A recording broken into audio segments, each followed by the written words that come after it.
friends just texted the group chat. We're going out tonight. You coming? You look at the message. You look at your couch. You look at the message again. Sorry, guys, not feeling well. You are feeling perfectly well. You just don't want to go. And the weird part? You don't even feel bad about it. You actually feel relieved. If that's you, welcome. You're not broken. You're not antisocial. And you're definitely not lazy. There's actual psychology behind why you feel better at home than anywhere else. And no, it's not just being introverted. It's deeper than that. It's about how your nervous system processes stimulation, how your brain recharges, and honestly, what rest actually means for you versus everyone else. But here's the thing, nobody tells you. Not all staying home is the same, and knowing the difference might change how you see yourself. Okay, first thing, your brain has a battery. Everyone's does, but here's the thing, different activities drain different people at different rates. Psychologists call this optimal arousal theory. Some people need more stimulation to feel alive. Noise, crowds, energy. Others need less. Way less. For people who love staying home, social situations aren't necessarily bad. They're just expensive. Every conversation costs energy. Every crowded room drains the meter. And home? Home is the only charger that actually works. And this isn't just personality, it's neuroscience. Research by Nguyen and colleagues found that solitude works as an arousal deactivator. It literally turns down the volume on your nervous system. When you're around people, even people you love, your brain is processing faces, tones, body language, expectations, all at once, all the time. When you go home and close the door, that processing stops. The brain exhales. It's not that you're avoiding life. Your brain is doing the equivalent of closing 47 browser tabs. You're not hiding, you're defragmenting.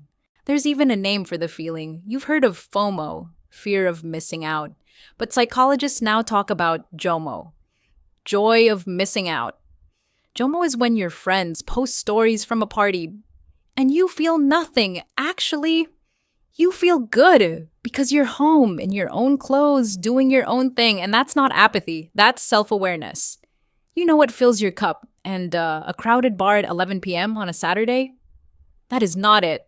But here's what nobody talks about. There are two kinds of staying home. The first kind, you choose it. You come home because it fills you up. You read, you cook, you think. You're alone, but you're not lonely. Psychologists call this self-determined solitude. You chose the quiet, and it heals you. The second kind, you're hiding. You stay home because outside feels too much, not because home is good, but because everything else feels threatening. The texts pile up. You stop replying, not because you're recharging, but because you're avoiding.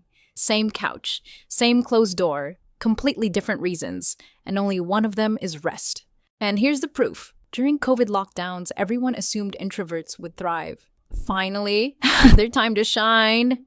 But a study published in Frontiers in Psychology found the opposite. Introverts actually suffered more during lockdown, not less. Why? Because chosen solitude and forced solitude are completely different things. When you choose to stay home, it's a sanctuary. When you're forced to stay home, it's a prison. Same room, same walls, but the choice changes everything. That's why the real question isn't, do you like staying home? The real question is, why? So here's a simple check. After a day at home, how do you feel? If you feel recharged, if you feel ready to face the world again tomorrow, if you come out of solitude sharper, calmer, more yourself, that's the sanctuary. But if after a day at home you feel heavier, if the idea of leaving feels harder than before, if the walls are getting closer instead of more comfortable, that's worth paying attention to. This is not a diagnosis, it's just a way to notice. Because the same couch can be a charger or a trap, and you deserve to know which one it's being. And if it's the sanctuary, protect it.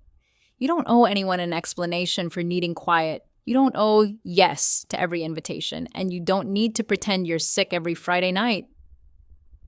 Psychologists call this self-regulated socializing. It means choosing when, where, and how much you connect. So that when you do show up, you actually show up. Not drained, not resentful, not counting the minutes. Actually present. The people who love staying home aren't avoiding connection. They're protecting their ability to connect well. One good conversation a week beats 10 exhausting ones. I don't know what your couch looks like. Maybe it's leather. Maybe it's IKEA's finest. Maybe it's that one corner of your bed that just hits different. But I know this. The fact that you feel at peace there is not a flaw. It's information. Your nervous system is telling you something, not you're broken, not you should be more social. It's saying, this is where I heal. And that is worth listening to. Oh, one more thing. If this video made you feel seen, share it with that friend who keeps canceling plans. They'll appreciate it.